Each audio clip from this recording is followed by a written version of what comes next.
Good evening and welcome to the regular meeting of the Board of Education for today, June 1st, 2021.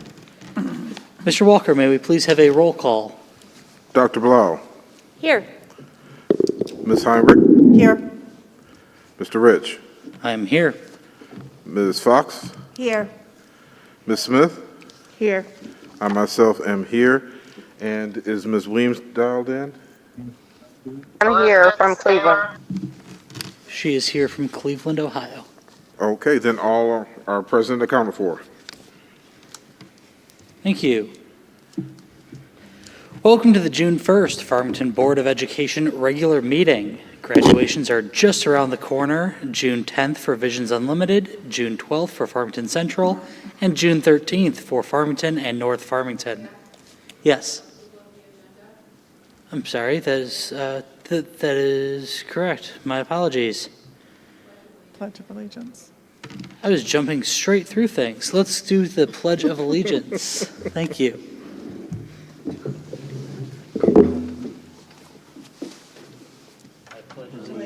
To the flag of the United States of America and to the republic for which it stands, one nation, under God, indivisible, with liberty and justice for all. Thank you. Is there a motion to approve the agenda? Ms. Heinrich. I move that we approve the agenda for the regular Board of Education meeting Tuesday, June 1st, 2021. Support. It was moved by Ms. Heinrich and supported by Ms. Smith to approve the agenda for today, June 1st. Any discussion? Hearing none, all in favor say aye. Aye. All opposed? Any abstentions? Thank you. We have an approved agenda. Going through those graduation dates, once again, June 10th for Visions Unlimited, June 12th for Farmington Central, and June 13th for Farmington and North Farmington. Details can be found on the district website on our 2021 Senior Events page. We wish our seniors the best of luck in their future endeavors and are so proud of their dedication, patience, and perseverance during this past year. FPS has a vision for high achievement for all of its students. Together with our community, we will engage every student in a quality learning experience, empowering each student to become a thoughtful, contributing citizen in a changing world. The board's priorities for 2020-2021 are fostering development of 21st century skills, 2, assessing program impact on student academic achievement, 3, fostering a positive district culture and climate that incorporates equity and inclusion, 4, recruiting, hiring, developing, and retaining high-quality staff that reflects diversity, and 4, ensuring equitable practices. The board has agreed on goals for the remainder of this school year, and at each meeting, we will remind ourselves of these goals and our progress. The first goal is to build board unity. The board's aim is to be high-functioning and collaborative. As such, our board continues to work toward becoming a fully certified board by the end of the year. The second goal is to conduct a superintendent search and create a transition plan. The board has selected Dr. Chris Delgado to carry the district forward in our important work of educating our students. Tonight, we will be recommending his contract for approval with a start date of July 1. We will focus on student achievement data. Student assessments are winding down, and we will review data as soon as it becomes available. We will review and improve community relations. To further this goal, we formed a community engagement committee and are looking forward to scheduling future events. We will proactively plan and provide timely communications on the continuity of learning plan.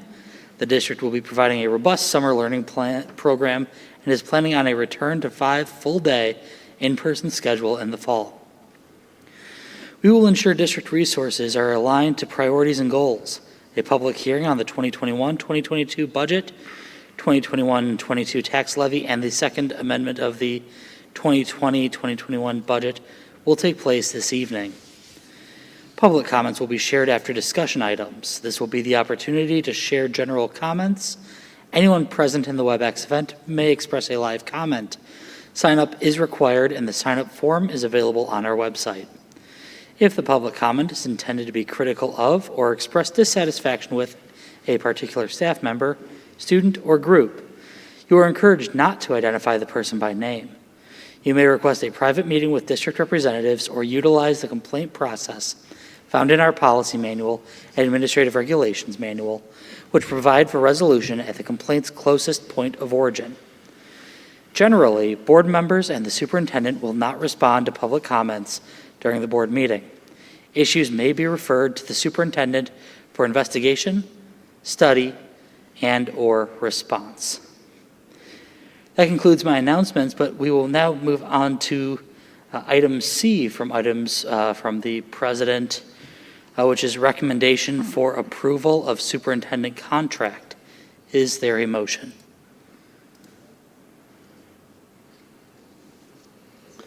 Ms. Weems is trying to reach you. Thank you. Sorry, Ms. Weems. Can you hear me, Mr. Rich? Yes. Yes, I can. I move that the Board of Education approve the contract of the incoming superintendent, Dr. Christopher Delgado, as presented. Support. It has been moved by Ms. Weems and supported by Ms. Smith that the Board of Education approve the contract of the incoming superintendent, Dr. Christopher Delgado, as presented.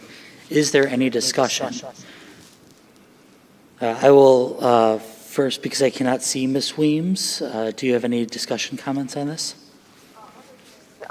What we've mentioned before, I think this has been a thorough process, and I want to thank everyone involved, including our community members who had input into the process. I feel very comfortable making this recommendation. Thank you. Any other discussion? Ms. Smith? I want to echo Ms. Weems. Thank you to the community.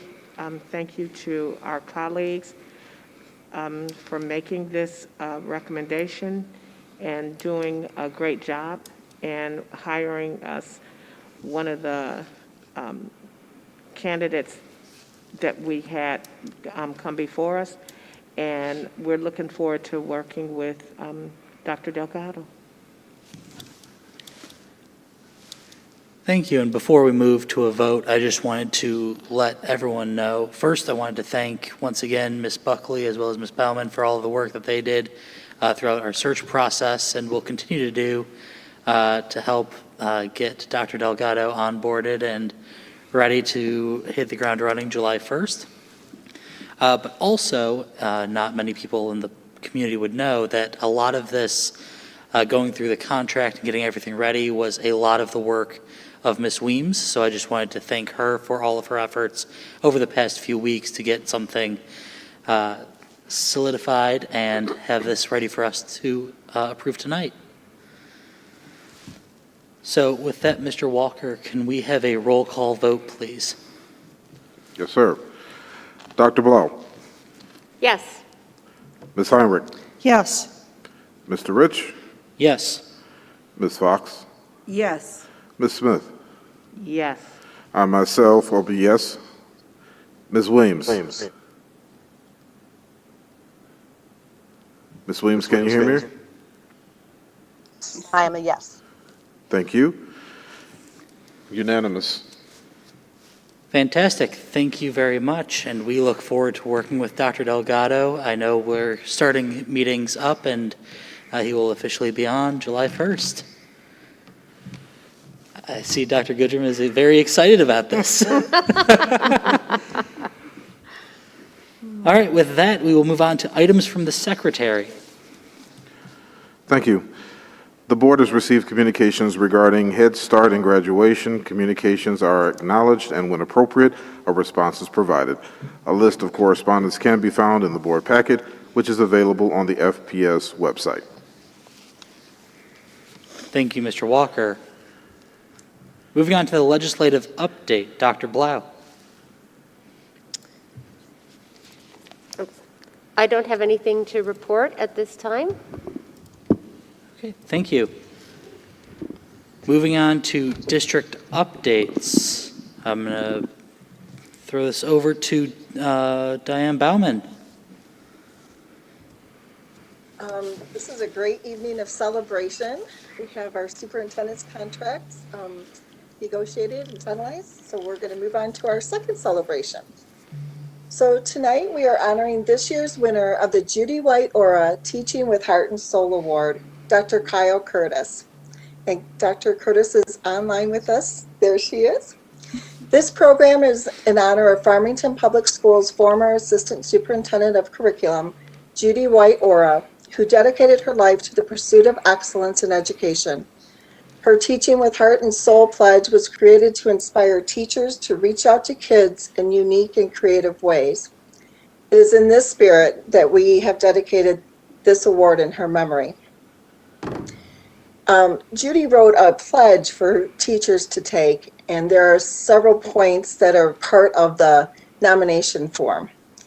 The criteria for this award is an educator who respects the uniqueness of each child, one that ignites the joy of learning, one who listens to the child's voice, one who puts human connections first, one who encourages the spirit of each child and lets their light shine, and finally, one who creates a caring learning environment. And when reading the nominations, all of our nominees had so many wonderful qualities, but Dr. Kyle Curtis rose to the top, and I'm just going to share a little bit from her nomination. Kyle has been an educator for the past 18 years and is currently an ASD resource teacher at Wood Creek Elementary School. Kyle has spent the majority of her career working with FPS, and we are thankful for that, and prior to that, she worked with Lapeer Schools. Kyle has taught in self-contained classrooms for students who have autism, preschool classes ages 3 through 5, and in ASD resource classrooms, and has accrued a long list of achievements during her time here at FPS. From her nomination form, there are many, many ways that Dr. Curtis respects the uniqueness of each child. Some examples include, she allowed a student to decorate her classroom with Halloween decorations in May because it created an avenue for him to make friends.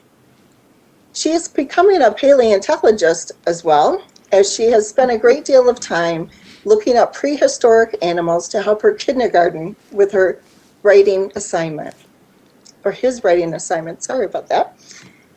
She has created a frozen singing room to give one of her students a safe and fun way to take a break. Kyle is not afraid to think outside the box. She comes up with very creative and student-specific ideas to help her students succeed in school and in life. Kyle understands the uniqueness of each child is the key to unlocking their potential. Kyle's energy and enthusiasm for learning is very contagious. She has been known to dress up and sing and dance to gain her students' interest in what they are learning. Her nominator stated, Kyle has often told me that it is very important to respect the child enough to expect them to do things on their own when they are ready.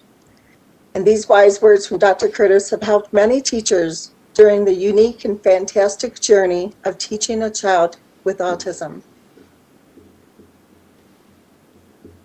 Kyle Curtis understands that children who have autism often communicate in many ways other than speaking. Kyle connects with students to make sure that their voices are heard. She is a voice of reason when a child is in distress and is the first person often called when help is needed.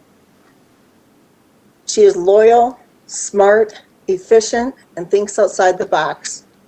In addition, her nominator states she is one of the hardest workers they know.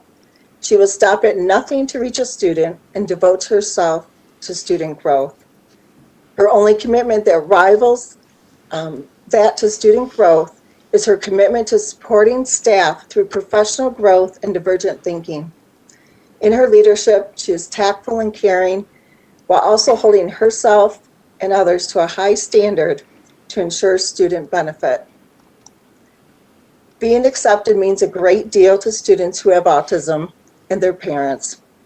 Kyle has created an atmosphere at Wood Creek where this is a daily reality. I present to you our 2021 Judy White-Ora Teaching with Heart and Soul Award winner, Dr. Kyle Curtis. Hi. Thank you all very much.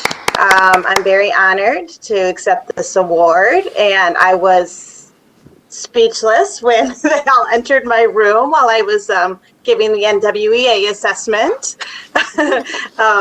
I really have just been overwhelmed by the love and support of everyone in this district and the kind words that were shared by my nominator, Melissa Hill. So I'm just very appreciative. Thank you so much for this honor. And Kim, I don't know if you can find Christopher O'Brien in the meeting. He wanted to say a few things about Kyle if possible. There he is.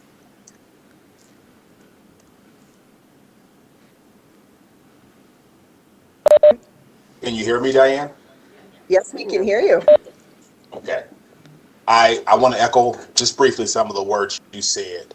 Kyle, her concern for kids is her primary focus. It's always about what's best for kids, even at her own expense. She at times will not take lunch, will not eat, will not take a break, just to make sure the students' needs are met. And she's always challenging me as a principal to do different things to meet students' needs. So we always talk about students first, and sometimes it sounds good. That's what Kyle, she lives it every day. It truly is at Wood Creek and wherever she's worked, students first. It's an honor to have her in the building. She's just an amazing person. And even when we walked in and gave her nomination, what was she doing? Working with two students. One of the students was a little bit upset and ended up sitting on her lap just for comfort because the students know that she cares about them. So congratulations, Kyle. I'm so proud to have you at Wood Creek, and our district is really, we're very fortunate to have you working for FPS. Thank you so much, Chris. And congratulations, Kyle. Thank you so much. Thank you. And before you go, I just wanted to say thank you so much for all that you do. The impact of your work we can see in students, and it stays with them after they leave Wood Creek as well. And if anyone wants a feel-good moment watching that video of everyone going into the classroom to surprise Dr. Curtis, was just brought tears to my eyes. Could So- we give her another round of applause? Of course. I'm giving you a standing ovation. Thank you so much.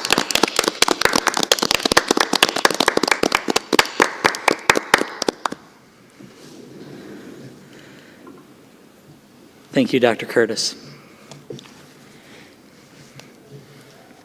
We have caring adults in the classroom. We have caring parents.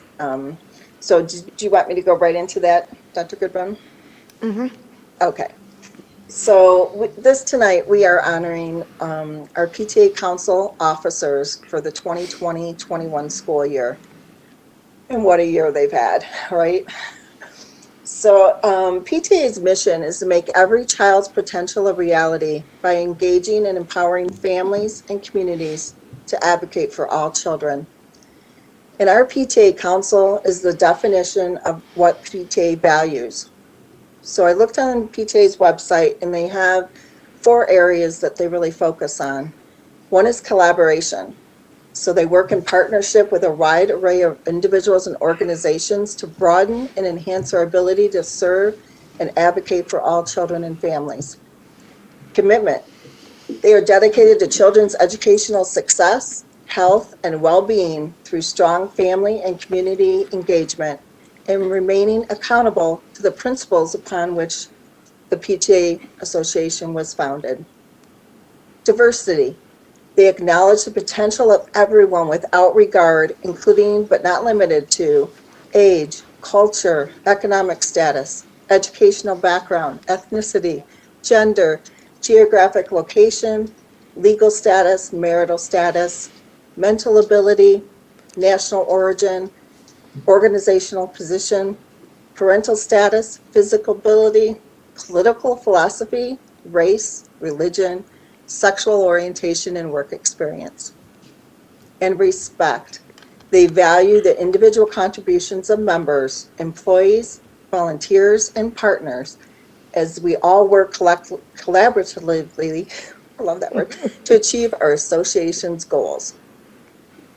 So I know that our following individuals that we are going to recognize never in a million years thought that they would be leading through a global pandemic.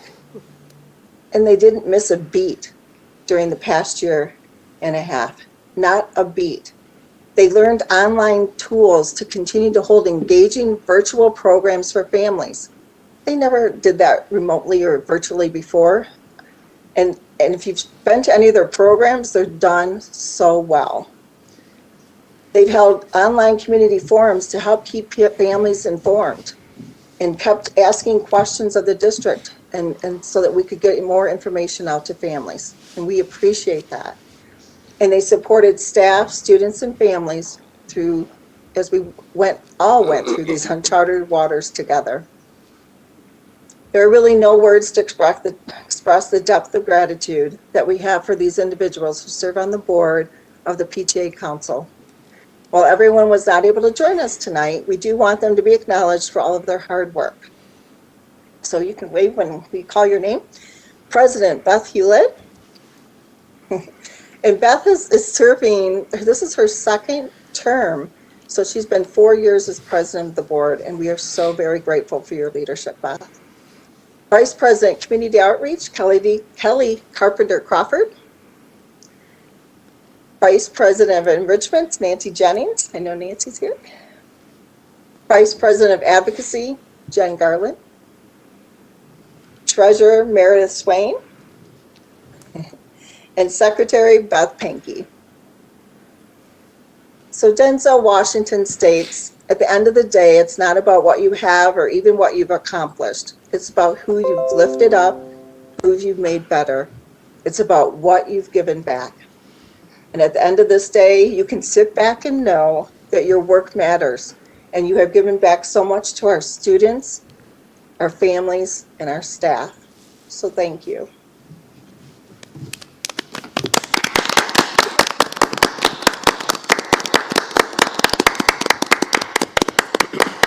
They really are amazing. So thank you very much. Mr. Rich? Ms. Smith. First, I want to thank Dr. Curtis for all the work that you do over at Wood Creek, and to our principal, Chris O'Brien, for having such a great talent in your building. But now, I want to say something to these extraordinary women that are our PTA. They're everything. They're everything to all of us.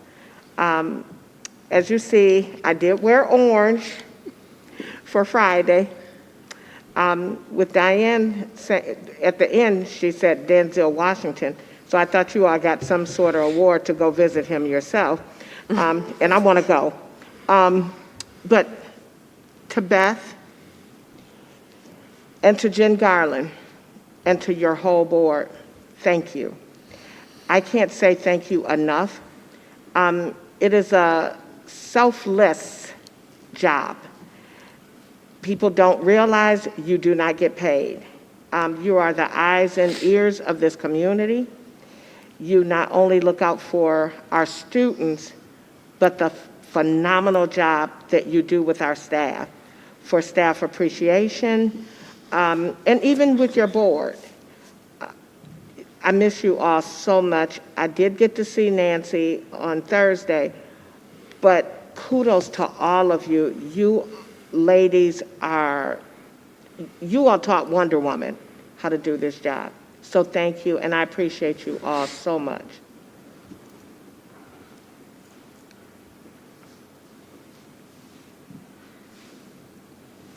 Thank you very much. Moving on to our next item. We have the superintendent's district update. Good evening. And this is my last presentation during the school year. We have one more, we do have one more meeting within this fiscal school year, but the school year concludes in a little less than 2 weeks, and so this will be my last presentation for a superintendent's update for myself during this time. So first of all, just again, I think I have done this, but want to again thank everyone for entrusting me with this enormous responsibility. And this responsibility that I feel like it's very apropos that we have the PTA on here, and we're doing the Judy Aura, teaching with heart and soul, because we could not, I don't know if I said this here, I don't take any credit for getting us through this year, because we got through this year with this Board of Education, with this PTA Council and the PTAs and PTSAs, with these teachers, with you all parents. We got through this together, and that was the only way that we were going to make it through this. But because this was, it feels like a four-letter word, but it's not. It's unprecedented. It's a lot more than 4 letters, but it felt like it. Just a very difficult time, and we made it through. But we made it through together, and that is how we will make it through anything. I speak constantly about the feeling about some divisions that we feel within our community, just really among positional lines, and the importance of us understanding that we are one Farmington Public Schools. We are one Farmington Public Schools, and all of us, regardless of our role, in order for us to move forward, need to work together for the betterment of our students and our community. And we have done that, and we can do that. We can continue to do that because no one ever thinks of negative things when they think of Farmington Public Schools, and we can continue that tradition of excellence. And I think that's critically important. And so just really want to, again, especially lift up our Board of Education, because this is, a board meeting, and, we're here for this purpose, and they're all here. And so really, the work has been, it's been an enormous task and an enormous responsibility, and lots of difficult decisions had to be made. But anyway, so shout out also to all the PTA Council officers and members. Like, the officers are great and they do a great job leading, but again, there is no leadership if we don't have members who are actually out there and doing the work, as our council officers are also out there doing the work, but we also need members out there doing the work. It's been such an exciting couple of weeks since the last meeting. And I know we're going to hear a little bit more later about this, but I am going to acknowledge the passing of my friend and colleague, Mr. Alan Archer of Warner Middle School, who passed 2 weeks ago tomorrow from after a bout with cancer, which was extraordinarily difficult for all of us on this team. So thank you all for acknowledging that, and just, always sending thoughts and prayers to his family and his family, his physical family, and also his school family and his district family, because I don't know anyone in this district who has worked with me who he hasn't touched. And so that's just something I want to highlight Also want to acknowledge Dr. Curtis. What an honor to be there as you got the Judy Ora Teaching with Heart and Soul Award, and knowing you for many years, just know that you're extraordinarily deserving of that award for everything that you do for all of our students. We are, again, we're super close. We did a lot of drive-bys the last couple of parades. We had the parades the last couple of weeks, and we're able to honor the students at Farmington High School, and North Farmington High School, and Farmington Central High School. And what a privilege to be able to be there, to see all of you. And we're just super excited for everything that you all have in store for you. By the time we have our next board meeting, you all will have graduated. You all will have finished. And it's something I think that a lot of us take for granted, but it's not something that happens to everybody. And you did it. You did it. You did it during this time when it's been so difficult. And myself as a parent, and working with my own children, and the way that this pandemic has impacted them and their ability to move forward and to continue. So I understand the tremendous task that you have undertaken, and how amazing it is that you got here, and you all will. You've gotten here, you're graduating, you're moving forward, and that's amazing, and we applaud you. We applaud all of you, because again, it's not a small feat for our students and for every single member of our staff, the teachers, the bus drivers, the custodians, the nutrition workers, the administrators, everyone. Just the amount of fortitude that it took for us all to be able to get to this point where we are less than 2 weeks away from the end of the school year. And you did it. We did it. We all dug in. We got it done. And that is Farmington. This is Farmington.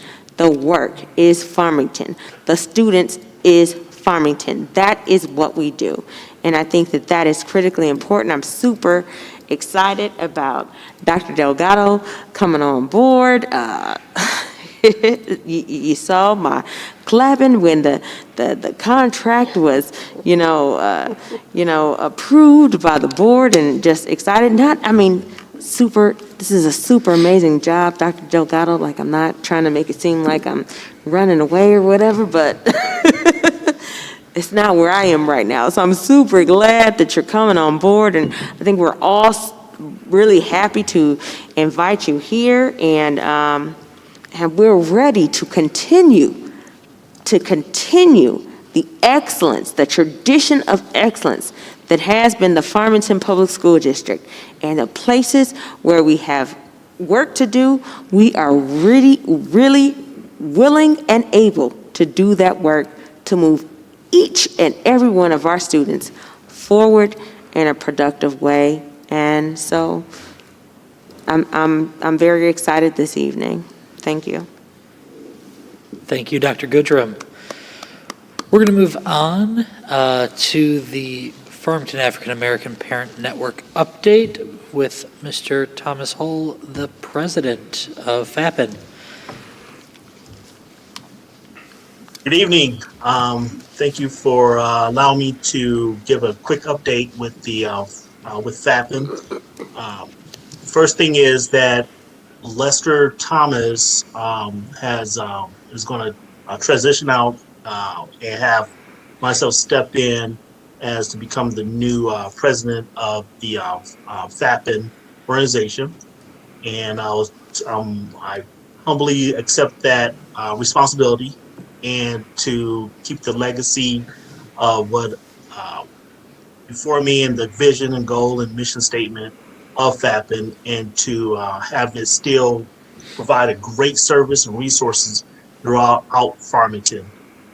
Also, with that, we're partnering up with the YMCA for the tutoring, and we have been getting some calls in, some requests to have some over the summer. We're looking into that to help bridge the gap that a lot of the students feel like they need because of this certain unique school year, and that we're prepared to go ahead and provide that service once we have all the things squared away, and since a lot of the restrictions have lifted with the COVID.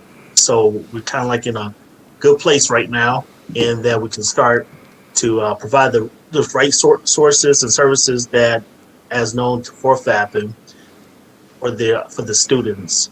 Also, that we're gonna, in the future, that we're gonna go back putting together a lot of programs that we actually have with the college fairs, with the seminars that we had with FAAPN in the past, and a lot of other great things that's going to come through.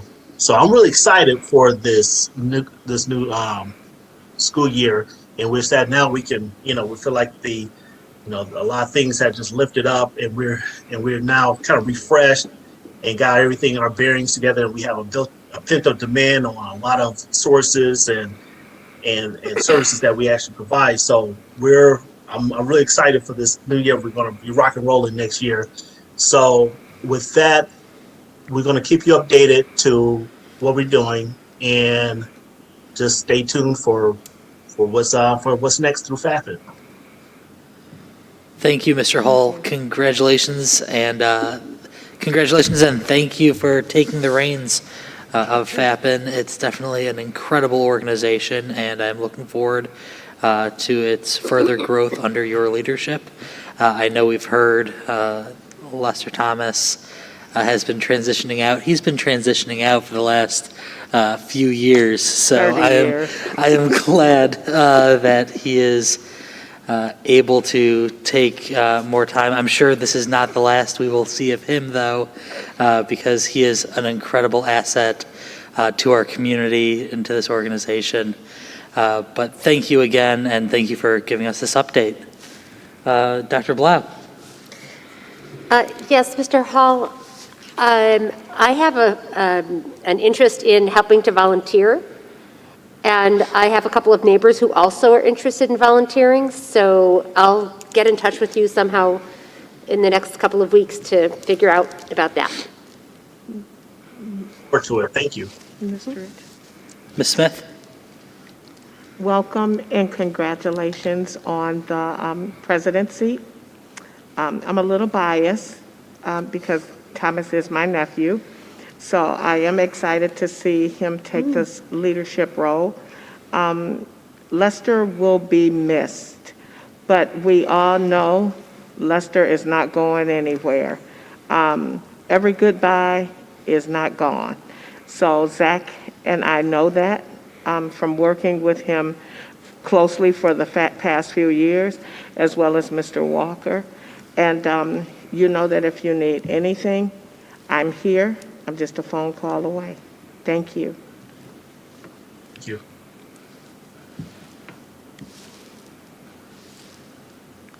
All right. Thank you so much, Mr. Hall. It's good to see you, and have a great summer. Look forward to hearing from you moving forward.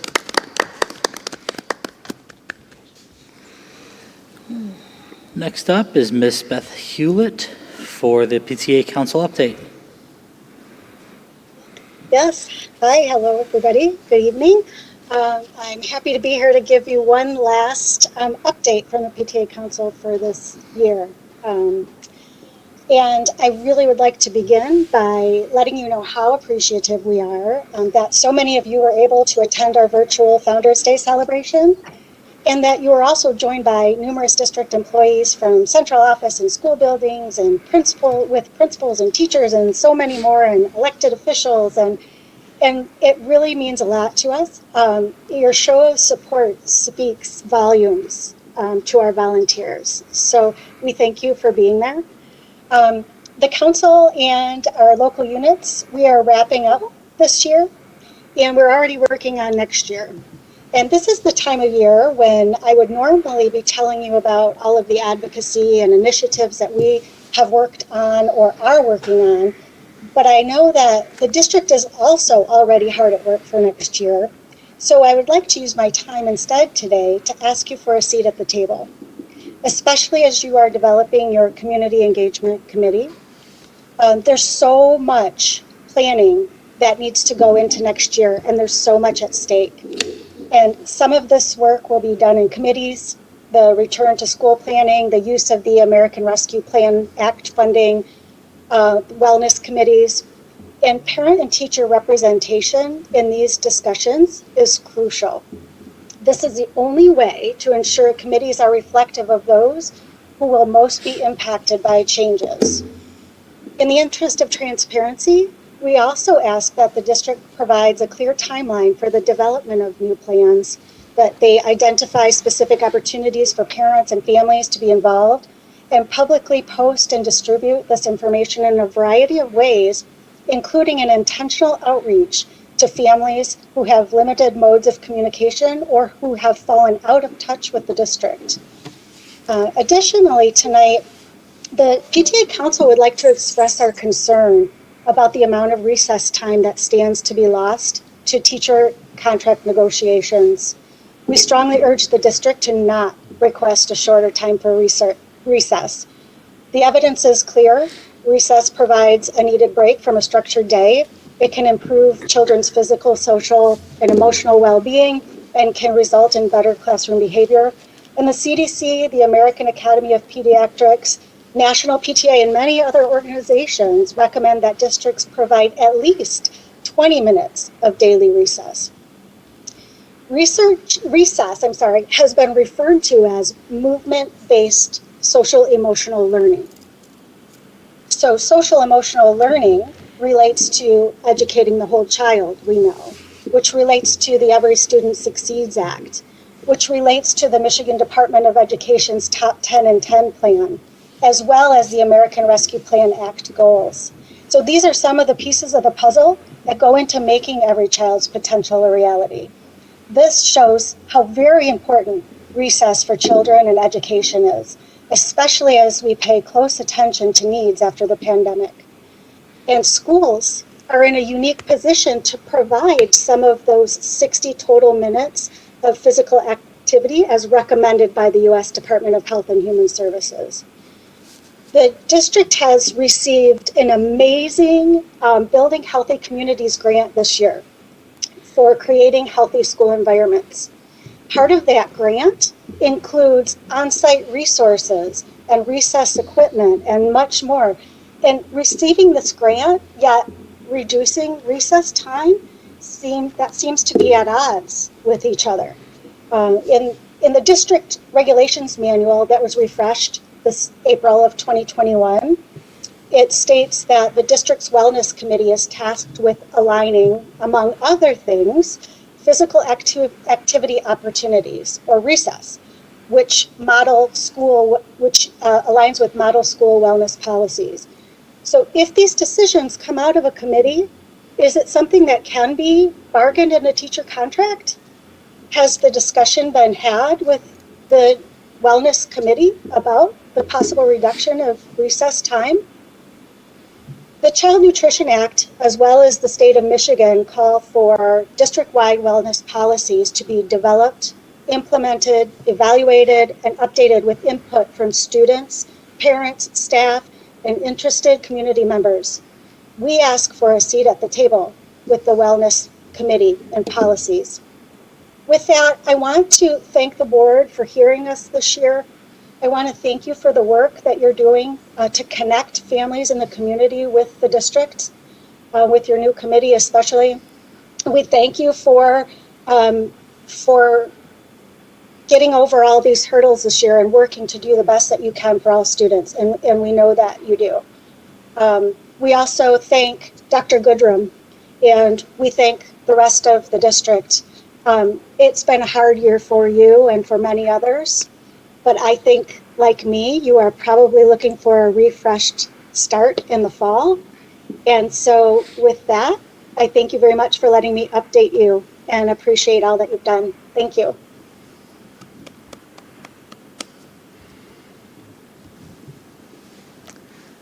Thank you. Dr. Blau.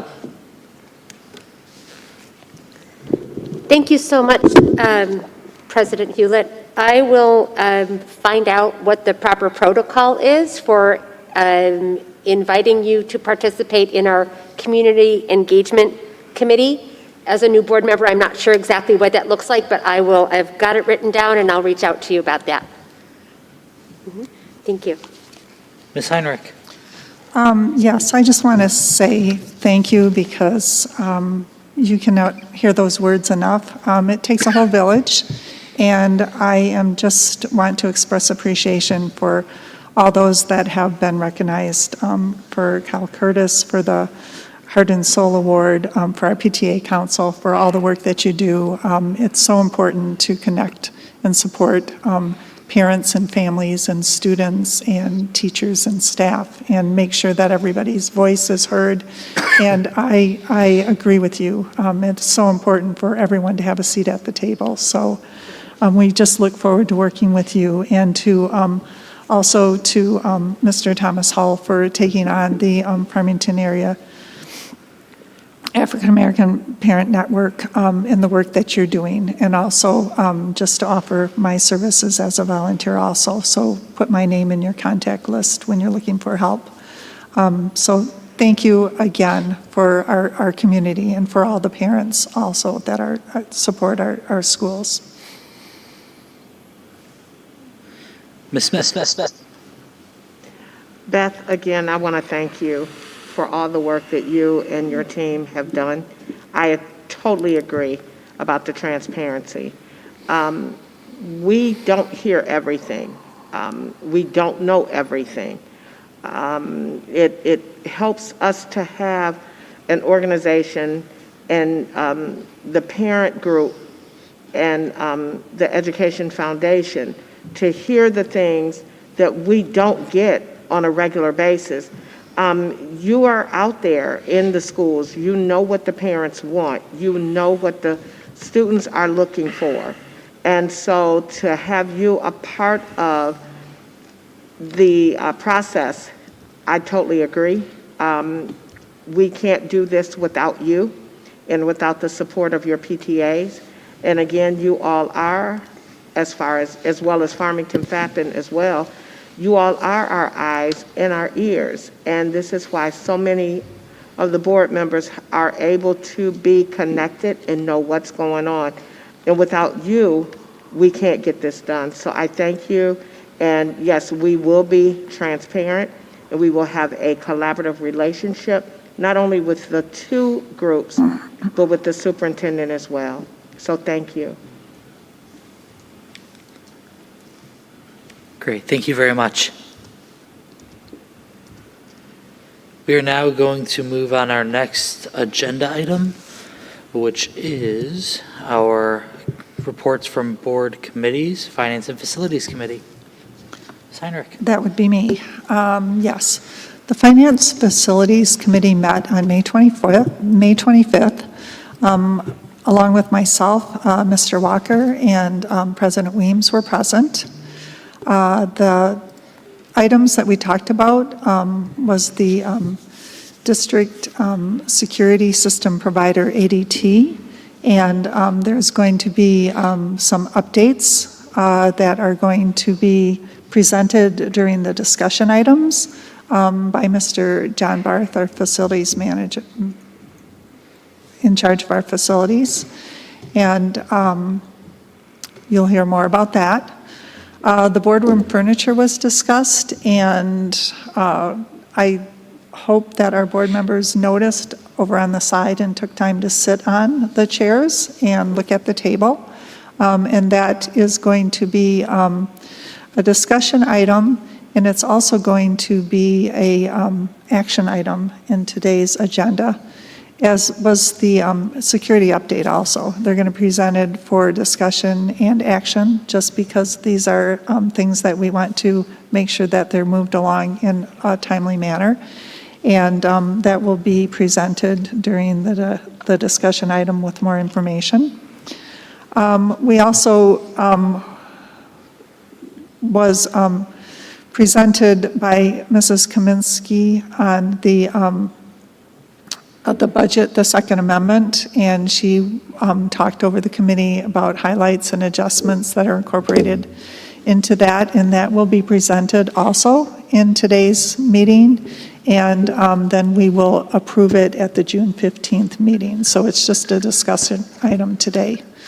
And the last thing we talked about were the budget and tax levies.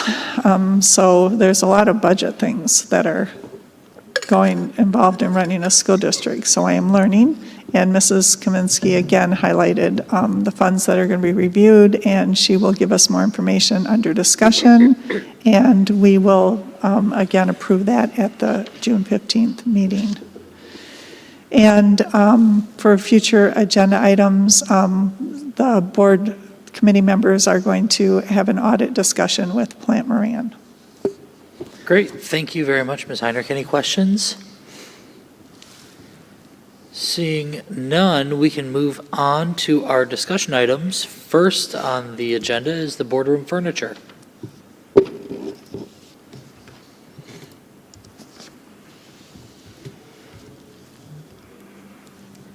Evening. One of my first tasks when I joined the Farmington family was to look at the boardroom tables. That was nice for me because I have a purchasing background, so it was sort of exciting to look at what was there currently and how the room is going to be used in the future. So I went over there and took a look at the chairs and tables that are there, and there's a lot of tables in there that are very heavy and hard to move.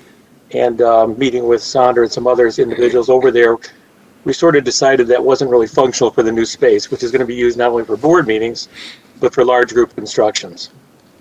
So I went back to the drawing board, and luckily I had a relationship earlier with Omnia, which is the largest consortium group in the country, and so does Farmington. So I reached out to them, and Workplace Interiors is a commercial branch of Office Depot, and so they sort of came out, assessed. We went over some logistics and what was needed in the room. And in the board write-up, I mentioned that it was decided to purchase 50 tables, and those are the nesting tables, one of which is there at the auditorium right now, and 200 chairs that are sort of matching those. Both the tables and chairs I've experienced with another district. I've had 2 years of experience actually with them, and they're probably one of the best quality-wise furniture that you can buy through Hunt Furniture. So we also looked at the rooms next to that down the hallway, which are sort of larger, well, semi-large meeting rooms. They're sort of a mismatch of furniture as well. And so we decided to up the number that we initially needed for the boardroom. But again, these are nesting tables and chairs, so they can move around really easily, which is nice. And anyone can do it. One person can nest those tables and move around. You don't need 3 or 4 people to move heavy tables, which is kind of nice. So the first thing I did too, I didn't want to spend money obviously where we shouldn't. So I looked at the chairs that were in there, and it was noted in the write-up that 30% of those chairs are fraying on the edges. Those would be difficult, if not impossible, to repair. So I sort of gave up on that option.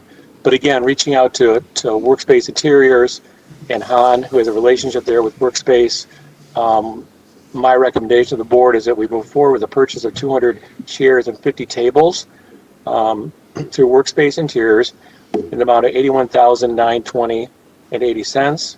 That's 60% off the list price, which is a great deal. I think it's better than the last district I was in.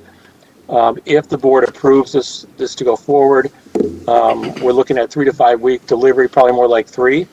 That's what they're telling us. And then those can go to the boardroom and be ready if the board reconvenes in August in person. So it'll be a really nice space, but also the furniture is conducive to any kind of configuration you have in terms of meeting space.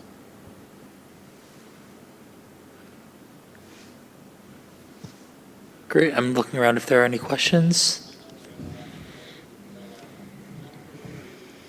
The gold standard of office furniture, and the chairs and tables come with a lifetime manufacturer's warranty. Thank you. Great, thank you. Ms. Fox? Yes. Do you have a rendering of what the board and the instructional class would look like? I have a rendering, but I can tell you from experience that it can be, those tables, because of the way they're sort of designed, and they have locking wheels, all 4 wheels lock independently. So you can set them up in a circle, you could set them up in squares. It depends on how much distancing you want, what the meeting's about. But again, they're so easy to move around and push to the side for a large, like a board meeting. Rendering might show it, but really think about a table that's 5 foot long, like the one that's there, you can see it, and being able to move around and configure any which way you want because all 4 wheels are independent of each other. Thank you. Any other questions on this agenda item? Seeing none, we can go on to the ADT security update. Make this really quick. ADT has partnered with the school district for a number of years, and you can tell because some of the equipment is getting older, and that's what led to the discussion because during the last bond, some of the upgrades weren't done, and that was only because it was functioning devices. But now it's to the point by the end of this year, some of that equipment's going to be obsolete at some of the schools. And so I reached out to ADT with some options, and their recommendation, which I agree with, was to really upgrade everything to the latest and greatest because we have bond dollars right now. We're not throwing money away because this will last for decades to come, and it brings every school in parity with each other. So it's really a security issue. We've added a couple of upgrades for central office where the individual had to be buzzed in the main door there. And facility's been wide open for years. People just walk in, so we're adding a similar system there. So all of the schools will have really the highest level of security that ADT provides. The pricing is consistent with the last bond, so they didn't raise prices. The work can be done over the summer, so by the fall this year, all the buildings will be secure and up to date. Thank you.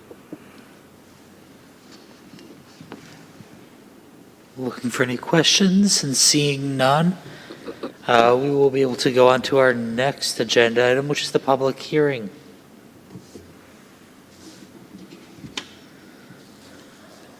Evening.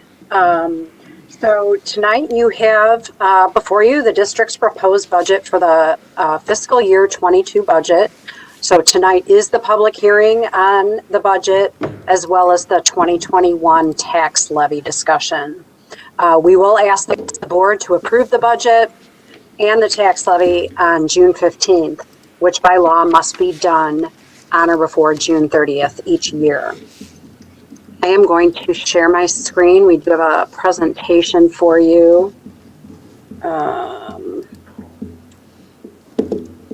Share. Kim, it is giving me options for new whiteboard or share file.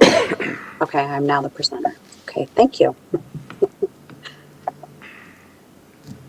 All right.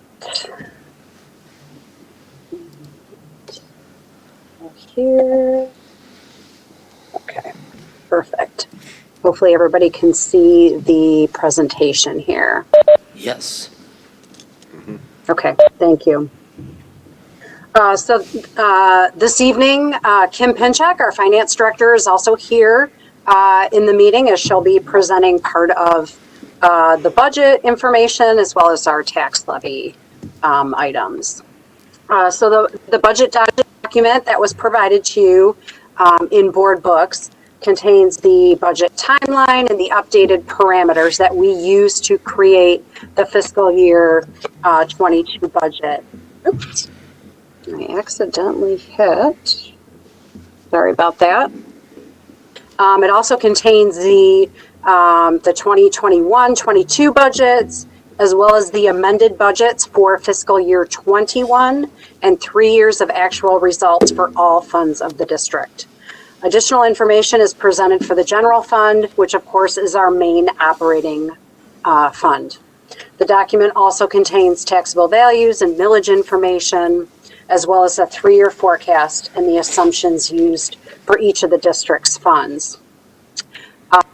So the information that's provided is for the general fund, our debt service fund, our 2 special revenue funds, which are nutrition services and student activities, our capital projects, technology, other projects, maintenance bus purchases, building and site 2018, and building and site 2020. And those are our 2 bond project funds. We also maintain an internal service fund, which is our benefit stabilization fund. It pays for all of the claims for health, dental, vision, long-term disability, and life. So the main operating fund of the district is the general fund, and that is where the emphasis of our presentation will be. So the budget development process begins with identifying the budget parameters and assumptions used to create the budget forecast. And so if you recall, that was presented to the board back in March. And so that's really when we started to develop numbers based on those parameters and assumptions. The forecast was updated numerous times over the next several months as more information became known. Enrollment projections, staffing, estimated funding from the state, as well as property tax value information and any effects of a Headley rollback related to property taxes. And we've also reviewed instructional supports needed and then grant funding that will be available. So public schools do still continue to struggle with the number of unknowns that affect the budget when it must be adopted. The majority of our funding is based upon the number of pupils we educate, and we are also still waiting for a signed budget from the legislature. We are not expecting to have that budget prior to having to adopt our budget, which we're asking the board to do on June 15th. So any additional information that's received after that point will be incorporated into the first amendment in the fall. We do update our budget forecast and we examine the assumptions every time we do an amendment or when we end that fiscal year. So we have worked diligently on solving that structural fiscal problem. However, we do continue to decline in enrollment. There are rising retirement costs as well as utility and benefit increases, which continue to create challenges for us on an annual basis as we work through balancing that budget. So again, a positive factor was, over a year ago, we passed the 2020 bond fund. So we thank our community for continuing to support maintaining our schools, purchasing that technology for the classroom use, as well as updating our bus fleet. So information on the budget can be found on our website by going to the www.farmington.k12.mi.us and clicking on the transparency reporting box that you see here, which is in the upper right-hand corner. One of the main components of our funding is that foundation allowance. And so this chart gives us 13 years worth of information, including our original projection for this upcoming fiscal year.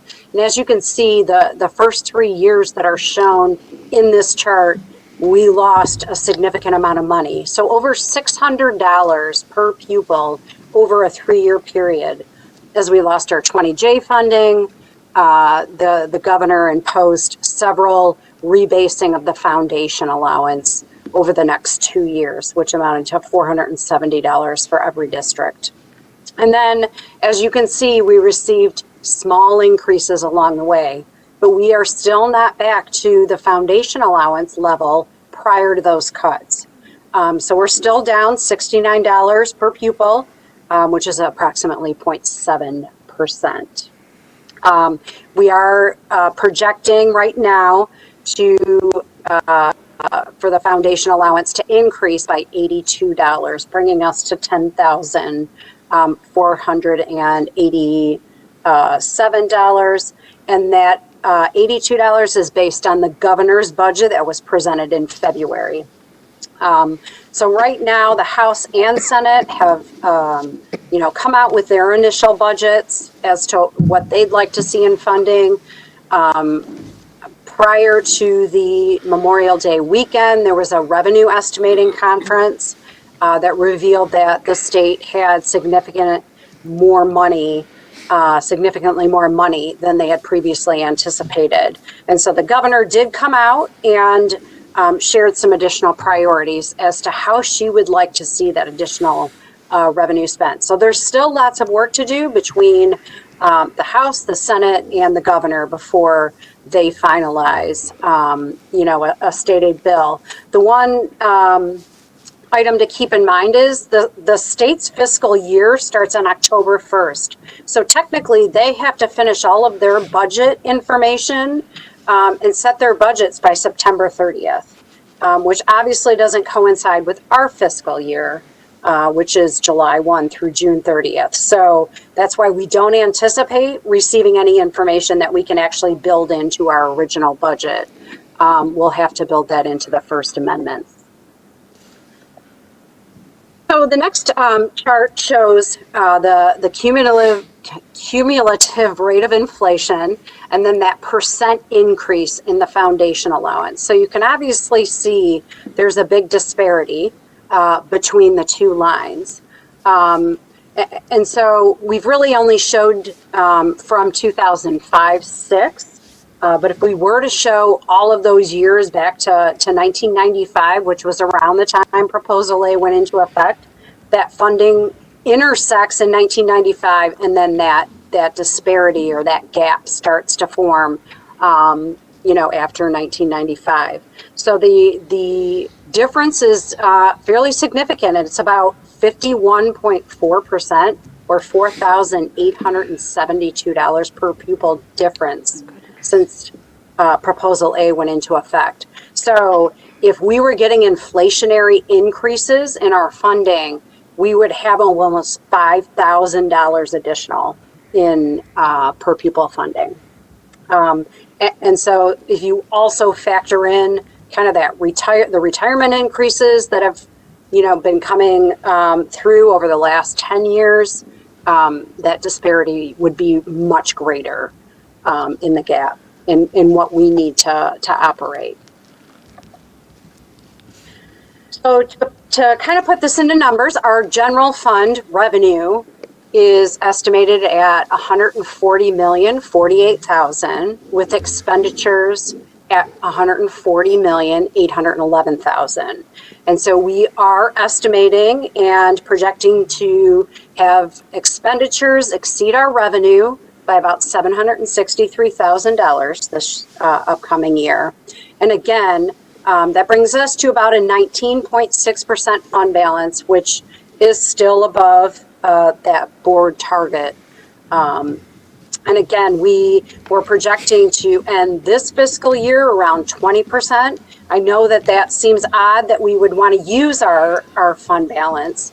However, the intent isn't to keep building that fund balance. And so what we're looking at over the next, 2 to 3, 4 years is possibly, a responsible use of that fund balance. And again, there are still a lot of unknowns. And so if the funding changes, the governor came out and proposed double what she had proposed before, this use of fund balance would also change. So that's where we want to make sure we're going into the new year based on all these unknowns without making too many changes when we're still waiting for funding information and knowing that things are looking better in the economy.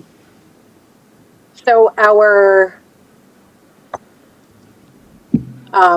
and I talked about, all these budget unknowns and how we start out our fiscal year pretty much every year that I can remember, except when I first started in Farmington over 18 years ago. We don't know what our foundation allowance is. And so we have to make some assumptions and come up with what we think would be a fair increase at this point. Our student enrollment, as I mentioned, this year we experienced a larger decline in enrollment than we have over the last several years. So we lost about 400 students, and some of that was due to the pandemic and our instructional program, and so not really knowing how many students we'll get back next year. We did budget for a larger reduction in enrollment, and also not knowing whether the state will continue to kind of help us with that decline over the next couple of years, as they did this year with that super blend. So state funds, again, since the state's in better shape, are we going to receive additional funding to help support our instructional programs? We know that we have federal funds that still haven't been allocated related to the COVID relief packages. We still have some ESSER 2 funds that haven't been allocated, and then all of the ESSER 3 funds that were signed into effect in March. So there's still much that we're waiting on there. We don't know our actual staffing in place at this time. We have had several or above normal retirements this year. And so we did build those additional, replacement savings into the budget, but we don't know exactly who will still be here. We have to make some assumptions and carry information forward. Our fuel and utility costs, obviously we all know, fuel is higher at the pump now. And so that will obviously have an impact on us as we move forward. And then just other economic impacts that may not be felt as of this point. So there's still a lot to consider as we move forward. So I am going to actually turn it over to Kim Pinchuk. She is going to walk through all of our tax levy and millage information for you, and then a few of the general fund slides. Great, thank you, Jennifer. So the district levies millages on homestead, non-homestead, commercial personal, and industrial personal properties. Commercial and industrial personal are levied separately from non-homesteads due to a change in the law with the adoption of the Michigan business tax. Non-homesteads are primarily business and industrial properties. So this slide will show you that the local hold harmless millage rate on homestead properties will decrease 0.3655 mils to 6.8796 mils. The debt millage rate will remain the same as the current year at 3.2 mils. And then we have the state educational millage at 6 mils. So the total operating millage, or the total millage for the homestead property is 16.0796 mils. This millage rate will allow the district to collect the full hold harmless rate that was established by Proposal A at the $2,067 per pupil. And the decrease in the hold harmless millage rate is caused by two factors. The first one being property values on homesteads have increased, and then also our estimated decline in student count. The debt millage is the amount that's needed to pay the annual principal and interest costs on our bonded debt, the 2018, 2000, and then the 2020 bonds. And then the successful election in August 2015 allowed the district to levy the full hold harmless millage rate as calculated. The Headley rollback permanently threatened to reduce the overall millage that was authorized. No funding was lost due to this rollback. On the next slide, we have the non-homestead property. The millage rate will be 27.2 mils, of which 18 is for operations, 3.2 is for debt, and 6 is for the state education tax. The millage rate for the non-homesteads was based on the passage of the millage election of August 2015. And as you remember, the Headley rollback threatened to permanently reduce our funding several years ago, but we had an election in November of 2017, and so we were able to restore our millage levy to get us back up to the 18 mils that were required on the non-homestead properties. An additional mill was also approved by our voters to absorb the impact of future Headley rollbacks. So if you remember, this restores us up to the 18, but in no way are we ever allowed to levy more than the 18 mils on these properties. Commercial personal property is no longer levied at the full non-homestead rate, but is now classified as homestead. So the hold harmless district can levy full hold harmless mills plus an additional 6 mills, as shown on this slide, which is the 12.8796. And then the millage rate for debt is still the 3.2 mils, and then the state also levies the full state education tax of 6 mils. For industrial personal property, the full hold harmless millage is levied at 6.8796 mils, and the debt millage is 3.2 mils. The state education tax is not levied on industrial personal property. Very quickly, we'd like to provide you with an overall look at how revenues and expenditures in the budget break down. So here we have all of the revenues for 21-22. And as you can see that we are very dependent on the state for a lot of our revenue, with the biggest piece of the pie being 53% for state. Property taxes make up about 30% of the revenues, and with the remaining 17% is from other local source revenues, as well as some federal grants and the PA-18 special education allocation from the county millage. The majority of state revenue comes from the per pupil foundation, as Jennifer indicated previously. Of the projected $10,487 in per pupil funding, $5,645 will be derived from state aid.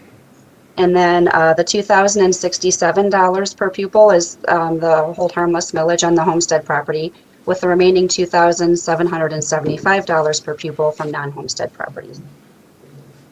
Many taxpayers believe that as their taxable value increases, we receive additional dollars from the state. However, the state sets the foundation allowance, and their share is reduced if a higher percentage is derived from the property taxes. Looking at expenditures, again, this is general fund expenditures. This chart is by the type of expenditure, and it shows that 84% of our expenditures are in the blue and green pie pieces there for salaries and benefits. So obviously, we're a very labor-driven industry, and most of our budget is comprised of the salary and benefit costs for our staff. The percentage is typical for an industry such as ours and other school districts across the state. Another way to look at expenditures is by function or program. This chart shows that instructional and pupil services are comprising 77% of our total budget and are represented here on the pie chart with every color except for yellow and black. Support services makes up 22% of the expenditures in the yellow pie piece. And then the intergovernmental payments make up approximately 1% of the expenditures, and then the transfers, operating transfers, comprise less than 1% of our expenditures. The breakdown is based on the state's mandated structure for accounting manual for tracking costs. So specific examples of costs that are in the support service area would be utility costs for the school buildings as well as transportation.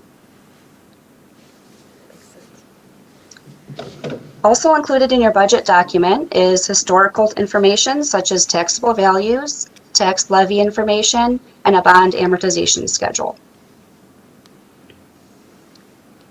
And then we also have an informational section in our budget book that has a 3-year forecast of all funds, an actual projected enrollment, a staffing by function, so you can see how our staff are allocated across the different functions of the district, as well as a 1-page FPS success document.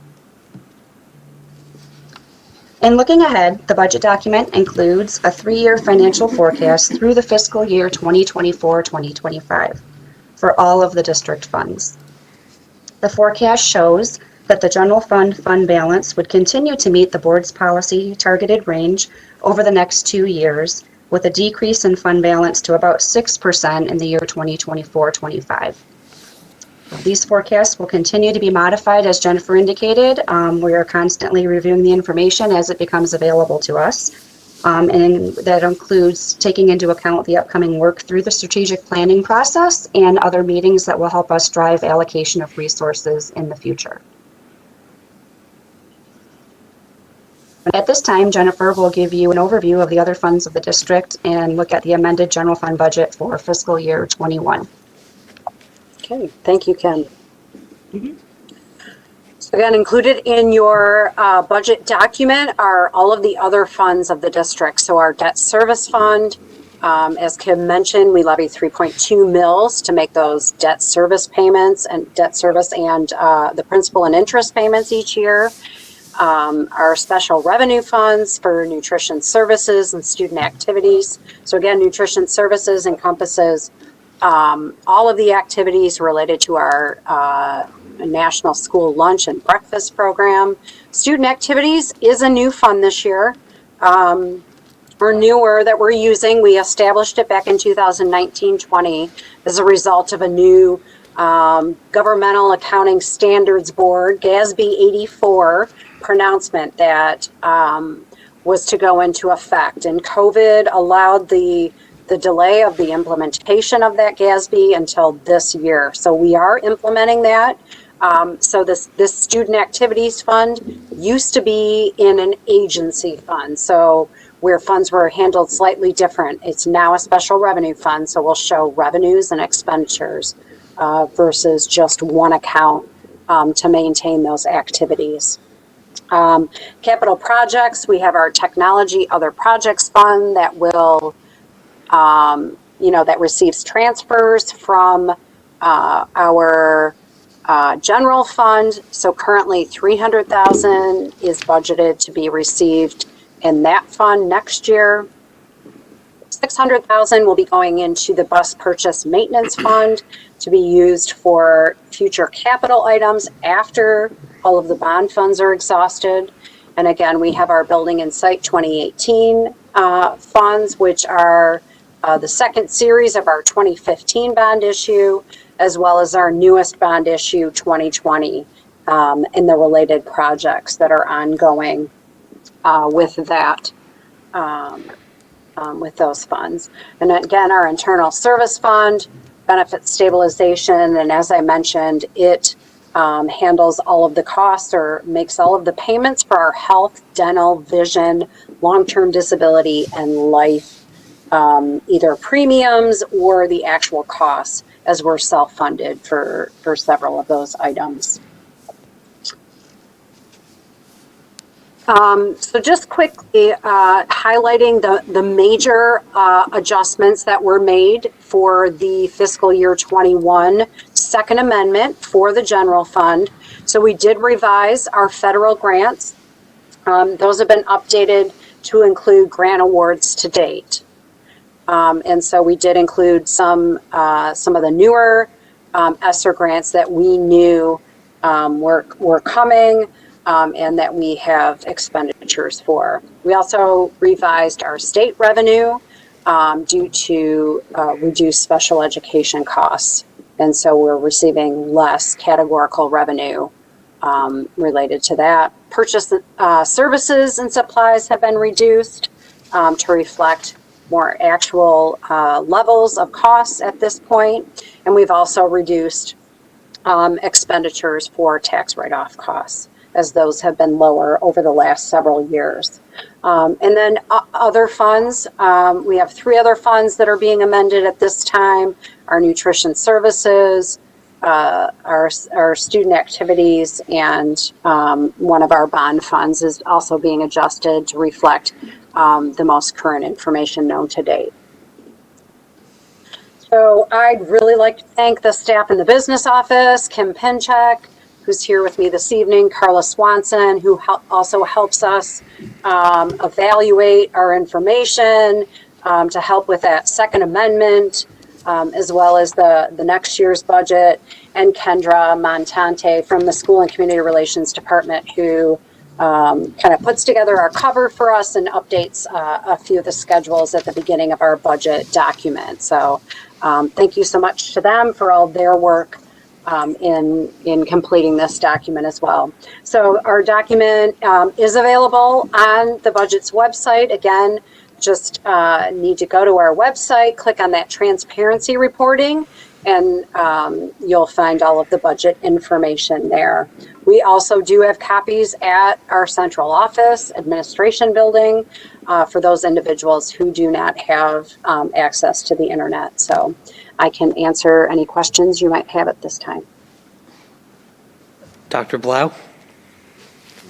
The purchase services and supplies reduction and the cafeteria and student services adjustments, were those related to COVID? I'm sorry, could you repeat that question? It didn't fully come through. Oh, okay. Thank you. Question? Oh, I'm sorry. My question is the purchase services and supplies reductions. Wait, Dr. Blau, one moment. We're having some tech issues where it's not coming through. There we go. Now are you ready? Can you hear me now? Okay. Okay. The purchase services and supplies reduction, the cafeteria and student services, those adjustments, were those because of COVID? Yes, as far as the Second Amendment goes, yes. Just because we still weren't operating in that normal school environment, and we were able to use a lot of the grant funds to help pay for supplies, we were able to reduce some of those even more than in the First Amendment. Okay, thank you.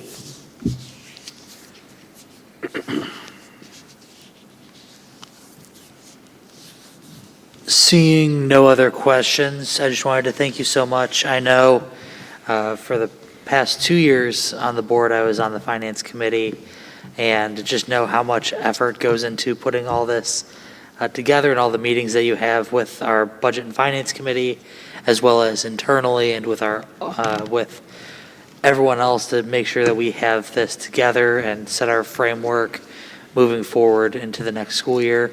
And so thank you for doing that, and moving forward with a lot of information still missing because we don't know what the state is going to do, and we probably won't until October. We have had many times where they get to the deadline and sometimes past the deadline before coming back to the schools with information. So thank you so much for bringing this forward to the board and answering all of our questions. Thank you. Excellent work. Thank you so much. Okay, seeing nothing further. One moment. We are now going to head into public comment. There are 0 public comments, so I am now going to be closing public comment. Thank you. It is now time for action items, number 9 on our agenda. First is boardroom furniture. Is there a motion? Ms. Heinrich. Yes. I move that the Board of Education approve the purchase of tables and chairs for the boardroom and adjacent meeting room spaces from Workspace Interiors in the amount of $81,920.80 as presented in May 26, 2020 memo from John Barth, funds to come from the 2018 Capital Project, Buildings, and Site Fund. Support. It was moved by Ms. Heinrich and supported by, was it Ms. Smith? Yeah. Okay, is there any discussion? I just want to thank John Barth again for the thorough job that he did in researching and presenting and coming back with, input from the board. So thank you very much. Great, Ms. Smith. Mr. Barth, thank you so much for your due diligence on the board furniture. I've had the opportunity to take a peek at it, and I think you did a great job. And looking forward to being able to use it eventually. So thank you. Seeing no other discussion, Mr. Walker, may I have a roll call vote, please? Dr. Blau? Yes. Ms. Heinrich? Yes. Mr. Rich? Yes. Ms. Fox? Yes. Ms. Smith? Yes. I myself am yes. Ms. Weems? Yes. Unanimous.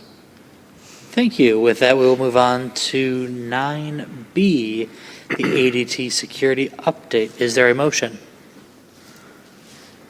Ms. Heinrich. I move that the Board of Education approve the purchase of ADT access and alarm intrusion upgrades in the amount of $71,248 as presented in the May 26, 2021 memo from John Barth, funds to come from the 2018 Capital Projects Building and Site Fund. Support. It has been moved by Ms. Heinrich and supported by Mr. Walker. Is there any discussion? Seeing none, may we have a roll call vote, please? Dr. Blau? Yes. Ms. Heinrich? Yes. Mr. Rich? Yes. Ms. Fox? Yes. Ms. Smith? Yes. I myself am yes. And Ms. Weems? Yes. Unanimous. Thank you. We are now going to move to item C, which is the acceptance of 2021 graduate lists. And typically, while the president does not make motions, since I am leading the meeting tonight, I want to offer this over to Ms. Weems, as she does have a graduate on this list. Would you like to make this motion? Thank you so much, Mr. Rich. I appreciate that. I enthusiastically move that the Board of Education accept the list of 2021 graduates from Farmington Central High School, Farmington High School, and North Farmington High School, and extend the board's congratulations and best wishes to all of our graduates and their families. Support. It has been moved by Ms. Weems. Oh, one moment. There we go. It has been moved by Ms. Weems and seconded by Ms. Smith. Any discussion? Ms. Smith. I'd like to congratulate the class of 2021 for an outstanding job, as well as the staff. And to the parents, this was a very difficult year. You all are our heroes, and I want to especially thank and congratulate little Miss Weems, who will be going to the Tennessee State. Congratulations to Alana Weems, and congratulations to the whole class of 2020. We wish you the best, and we want you to be successful and come back and let us know what you are doing. Congratulations, and congratulations, Miss Weems, both Miss Weems. Ms. Heinrich. You can just never offer congratulations too many times, but to all of our high school graduates, this is a milestone, and you have achieved this milestone under exceptional and extenuating circumstances. And so each and every student, I applaud you and commend you for your dedication in achieving this step on your journey in life. So congratulations to every one of our graduates, and to the parents and the staff that supported them along the way to get you to this point. May we have a roll call vote, please? Dr. Blau? Yes. Ms. Heinrich? Yes. Mr. Rich? Yes. Ms. Fox? Yes. Ms. Smith? Yes. I myself am yes. And Ms. Whistling? Yes. Unanimous. Congratulations to our 2021 graduates. We look forward to celebrating with you through commencement and seeing, as Ms. Smith said, what you do following this. Please be sure to keep in touch. This has been a very difficult year and a half, and we cannot thank you enough for sticking with us and making sure that we wanted to make sure that you had the best education that we could provide, and so congratulations. It is now time for item D, the approval of 2021-2022 board meeting schedule. Is there a motion? Ms. Heinrich. I move that the Board of Education approve the schedule for the 2021-2022 Board of Education meetings as presented. Support. It has been moved by Ms. Heinrich and supported by Ms. Fox. Is there any discussion? Hearing none, may we have a roll call vote, please? Dr. Blau? Yes. Ms. Heinrich, Yes. Mr. Rich, Yes. Ms. Fox, Yes. Ms. Smith, Yes. I myself am yes, and Ms. Weems. Unanimous. Fantastic. Moving on to item E, recommendation for approval of Education Support Professionals, or ESP, bargaining contract. Is there a motion? Ms. Heinrich. I move that the Board of Education approve the bargaining contract between the Farmington Board of Education and the Education Support Professionals, ESP, as presented. Support. It has been moved by Ms. Heinrich and supported by Ms. Smith. Any discussion? Ms. Heinrich? I just want to recognize our district bargaining team. We've had so many contracts that are negotiating, and so thank you for all of your hard work and for all of the representatives of the units that are bargaining. So this is a big job, and also thank you to Dr. Goodrum for steering the ship and leading our district in your role. So thank you very much. Thank you. Seeing no other discussion, may we have a roll call vote, please? Dr. Blau, Yes. Ms. Heinrich, Yes. Mr. Rich, Yes. Ms. Fox, Yes. Ms. Smith, Yes. I myself am yes, and Ms. Weems. Yes. Unanimous. Item F, the approval of May 18th, 2021 closed session minutes.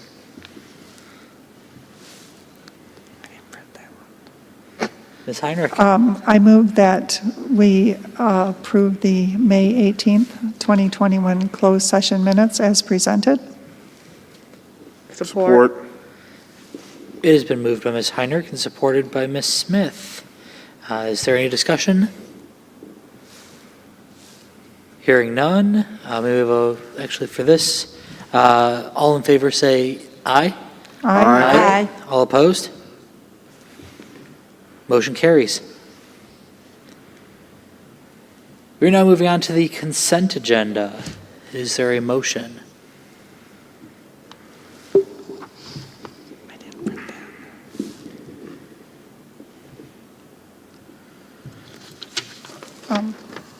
Ms. Heinrich?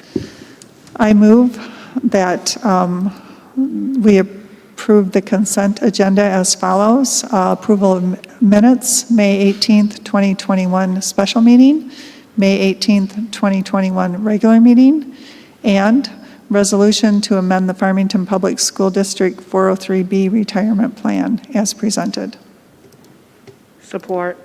It has been moved by Ms. Heinrich and supported by Ms. Smith. Is there any discussion? Hearing none, all in favor, say aye. Aye. All opposed? Motion carries.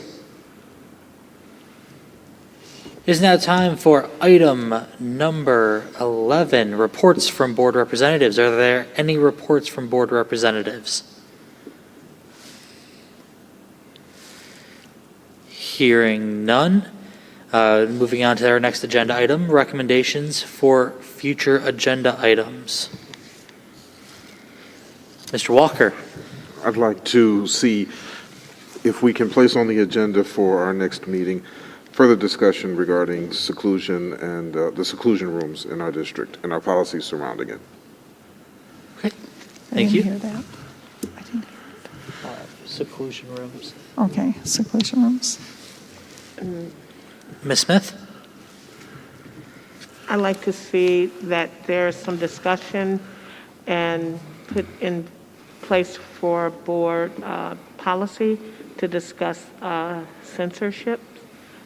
This could also happen to another board member without, and there has never been anything in our policy to discuss how, we didn't have anything involved in there to discuss, the formalities of that. So I'd like to see that go to policy. Okay. Anything else for future agenda items?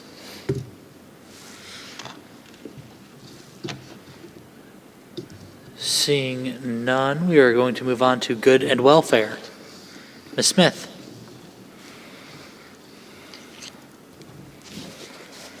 Vice President, Rich, is it okay to remove my mask? I am fully vaccinated. That would be a question for Dr. Kudrum. Would this offend anyone or no? So our current, our current policies do Stay request masked. that you keep it on Okay. while we are in. Okay, no problem. A couple of weeks ago, at our last meeting, I asked that everyone keep Alan Archer in our prayers. As we all know that we lost Alan a few weeks ago. Alan Archer was a very good friend of mine. We have a whole lot in common. Alan being Native American and myself being Native American and Puerto Rican. Alan was born in October, I was born in September. We both share the same zodiac sign. We're Libras. Libras have a tendency to, we just let it go. Al knew how to do it with a smile. I'm learning to do that. Alan and I started out, I was a PTA president over the district, PTA Council president, and when Alan came here, he was the assistant principal at Dunkel Middle School, and Alan worked with me on the MCMR, and Alan and I were the first two to start with Karen Bolson, the MCMR committee for the community, and we did the first Martin Luther King March together. And Alan and I also served on the Sex Ed committee. Alan not only was a principal and a friend, but he at one point was my boss, same as with Dr. Bobby Goodrum sitting here. Alan will be missed. What hurts is we didn't get a goodbye. Alan will be missed at our games with our Battle of the Middles, that tall, goofy laugh and throwing his head back and being positive. Alan touched a lot of our lives. Dr. Bobby Goodrum, Jim Myers, Bob Maxfield, George Heitch, just to name a few of our superintendents and assistant superintendents, and our principals, Chris O'Brien, Greg Smith, Julie Kaminsky, and the list goes on. David Reese. He was also my children's assistant principal and principal at one time. Alan, you will be missed. Every time we walk into Warner, we will think of you.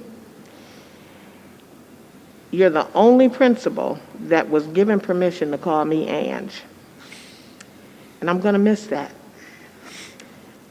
I have a very close relationship with many of our building principals, some closer than others. And Alan and I had that relationship where we could duke it out, and then the next couple of days we'd call each other and say, hey, you know, where's Jazz at? Where's Nisha and how's Asha doing? You have touched so many lives, Alan Archer, and we are all suffering from your loss. I ask this community to continue to pray for his family. If you are a praying person, pray for his family, pray for his Warner family, his Dunkel family, and to the many parents and staff that he touched in this community. We're going to need some healing. And again, I thank you for your support, Alan. And you are deeply missed. And rest well, my friend.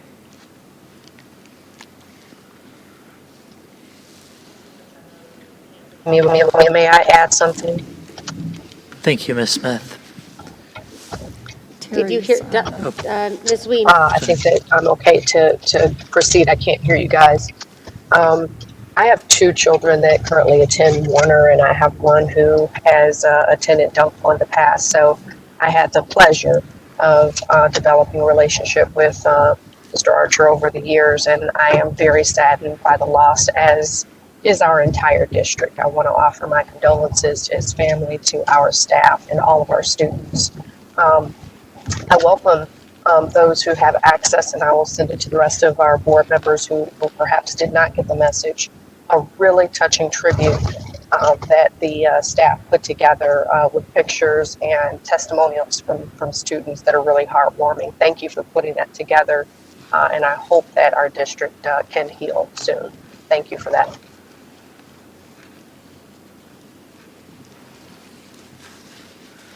Ms. Heinrich? Yes, I just want to remind our community that at our last board meeting, we adopted a proclamation declaring the first Friday in June, which is this Friday, June 4th, to be National Gun Violence Awareness Day, to honor and remember all victims and survivors of gun violence, and to declare that we as a country must do more to reduce gun violence, and you're asked to wear orange in order to support that.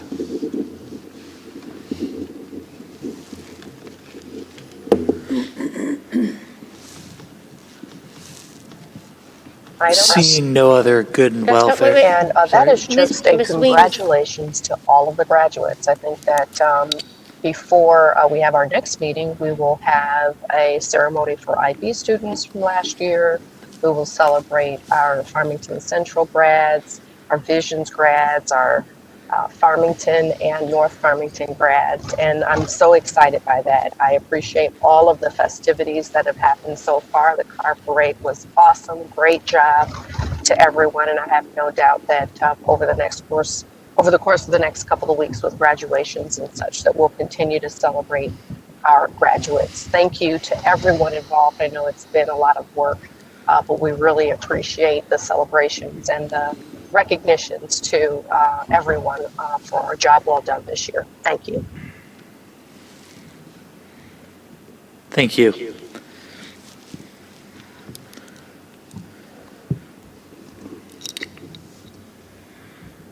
Seeing no other good and welfare, and there is no further business, this meeting is now adjourned.